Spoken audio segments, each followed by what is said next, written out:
હંમેશા પોતાના નિવેદનોથી ચર્ચામાં રહેતા સાંસદ મનસુખ વસાવા જેમણે ફરી એકવાર સવાલ ઉઠાવ્યા છે। રાઇટ ટુ એજ્યુકેશન કૌભાંડને લઈને તેમણે સવાલ ઉઠાવ્યા છે, તપાસની માંગ કરી છે। તેમનું કહેવું છે કે જે પણ દસ્તાવેજો છે તે રજૂ કરવામાં આવે। આરટીઈના ખોટા દસ્તાવેજો બનાવવાને લઈને તેમણે સવાલ કર્યા છે। આરોપીને હજુ સુધી કેમ પકડવામાં નથી આવ્યા તેવા સવાલ મનસુખ વસાવા દ્વારા કરવામાં આવ્યા છે।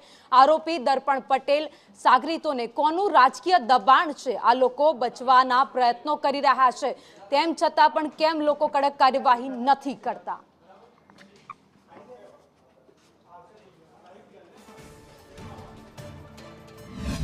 બીજો કે નાંદોદ તાલુકાની અંદર તલાટીના અને સરપંચના ખોટા સહી સિક્કા બનાવીને ઘણા બધા લાભો લીધા છે।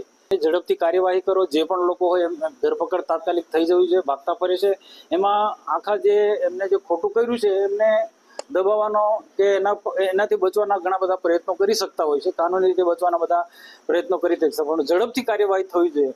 આટલો વિલંબ કેમ? કોનું રાજકીય દબાણ છે કે કોનો આ રીતના આ બધા પ્રશ્નની આવી ચર્ચા? મુખ્ય આ બે પ્રશ્નની ચર્ચા થઈ।